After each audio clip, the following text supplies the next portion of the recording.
Hey, what's up guys, I'm go for another video. So for today's video, I'll be showing you guys, this is not the perfect, but this is like personal recommendation of how you guys should put on your base if you have very oily skin. As you can see, I have very oily skin right now.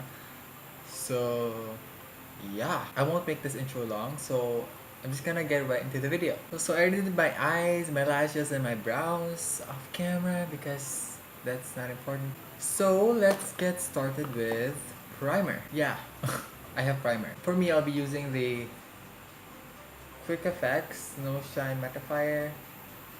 This is a silicone based primer, and if you're gonna put on makeup for the entire day, I won't really recommend this because a silicone based primer is not the type of primer you want to be on your face all day because chances are your makeup is going to melt.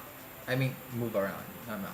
I'll only be putting like a decent amount in my hand, and I'll be putting this on the areas where I have very large pores. So it's just my nose area. This is this is a great primer for if you have really big pores. And I'll be applying this on my forehead just to get rid of those fine lines. I won't be applying this all over my face because I want my makeup to last. So I'll be using the MAC Prep and Prime, that base. This is also what actually this is what they recommended me for oily skin, and yes, I'm mixing two primers at once. You could actually do that, but I suggest not to layer it. You just put on like, if for example if you have large pores, you just put on the silicone based primer on the areas where you have pores, and the rest you could just use the normal primer if you're not into like a silicone based primer. Because this primer really, this will not cover up your pores. In fact, it will exaggerate your pores. So before heading on to my foundation, I'll be doing this hack that I've been reading recently. Um, so normally my makeup normally melts really easily on my nose area. So what you want to do is like grab your eye primer. In this case, I'll be using my Shiseido Spots Cover Foundation. You know, this product is like a holy grail for me because this won't budge. When I say it never moves, it does not move. So I'm just gonna apply this all over my nose. This is what I've been using as my eyeshadow primer. So also you could just do, I'm just gonna add just a tiny amount on some of areas where I want more coverage because my foundation right now isn't really very full coverage. So, and once this sets in your face, this will literally set in your face. It's going to be hard taking this off. But enough of that. I'll be heading on to my foundation. I'll be using the Triple Protection Skin Tint. Now this is a very lightweight foundation.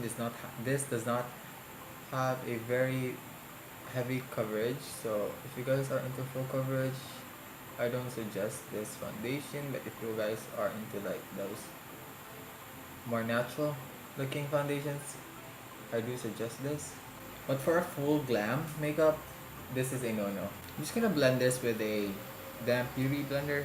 And I'm gonna use like a flat stippling brush, and I'm just gonna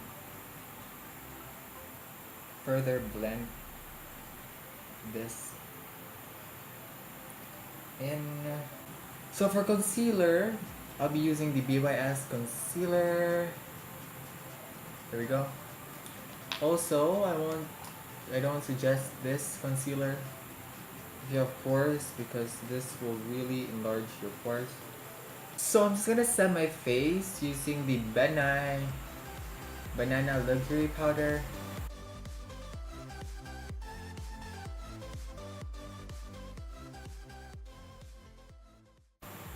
And I'll be doing the same routine where I'll be packing this in my face, on my face rather, for that nice matte finish. So while this is baking, I don't know. Just fast forward you to when it's done baking. So it's been a good 5 minutes, and it's time to swipe away this bake. So this is what I normally do for my base because I have very oily skin, and it's really crucial that I pack on tons of powder and a nice mattifying uh, primer. So I'm just gonna do my contour, my highlight, and my blush off camera, and I'll see you guys in the next slide. So I'm done. So this is like my normal routine. I'm gonna repeat it again. This technique will not work for everybody, and I can't say that this technique will assure you that your makeup is going to look very matte at the end of the day. This technique is not ideal for people who have dry skin because, like I said, these techniques are only for people or for makeup wearers. I don't know if that's a thing. For makeup wearers, I should really stop saying that. For people who have very oily skin, because if you have very dry skin and you use this method, then your skin is gonna be drier even though you use a hydrating primer because you're packing tons of powder on your face. So, and I need to change my beauty blender. I mean, look at how busted my beauty blender is. Just look at that. Look at that. I've only had this for less than 2 months, and that's what it looks like now. So yeah. Hope you guys enjoyed this video, and if you did, hit the thumbs up, subscribe, comment, or anything. And I'll see you guys in the next video. Bye bye!